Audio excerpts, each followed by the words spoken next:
এটা কোৱাচোন সাধু এটা শুনিবলৈ ইমান মন গৈ আছে বহুত দিন তুমি সাধু কোৱা নাই এইখন বৰষুণৰ বতৰত সাধু শুনে সাধু শুনিলে আকৌ সাধু যদি কওঁ আকৌ বেছিকৈ বৰষুণ দিব সেইটো কাৰণে সাধু নকওঁ সাঁথৰটাকে কম তই ভঙাব পাৰা যদি ভঙাচোন বাৰু ঠিক আছে কোৱা সাঁথৰটোকে কৈছোঁ বাৰু শুন ধেত্তেৰি মগৰ মেৰি তিনিটা বাঁহৰ এটা গুৰি পুৰিলোঁ বাটত ফুটিলোঁ গাঁতত যোৱা দেওবাৰে দেখি আহিছোঁ দেওবৰীয়া হাতত এতিয়া উত্তৰটো ক ককা এইটো সাঁথৰ উত্তৰটো মই ভাবি পোৱা নাই নহয় ভাবি ল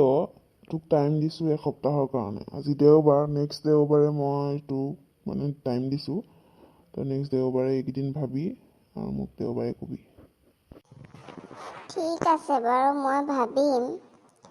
কিন্তু আমাৰ এই বন্ধু বান্ধৱীসকল আমাৰ ভিডিঅ' চাই পৰা বন্ধু বান্ধৱীসকলকো কৈছোঁ আপোনালোকেও এই সাঁথৰটো আমাৰ ককাই কোৱা সাঁথৰটোৰ যদি উত্তৰটো জানে তেতিয়া কমেণ্ট বক্সত কমেণ্ট কৰি জনাব আৰু ছাবস্ক্ৰাইব কৰি দিব চেনেলটো আৰু কাষতে থকা বেল আইকনটো প্ৰেছ কৰি অল কৰি দিব ঘণ্টা বটনটো তেতিয়া এনেকুৱা সাঁথৰবোৰ পাই থাকিব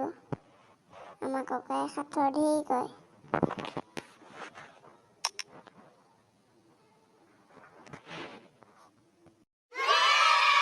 হয় বন্ধু বান্ধৱীসকল মই সাঁথৰ কওঁ ইয়াক কওঁ মানে আপোনালোকেও যদি উত্তৰটো জানে কমেণ্ট বক্সত কমেণ্ট কৰি দিব আৰু ই কোৱাৰ দৰে চেনেলটো ছাবস্ক্ৰাইব কৰি দিব আৰু ঘণ্টা বটনটো টিপি পেলাই অল কৰি দিব তাৰপিছত উত্তৰটো ক'ব আৰু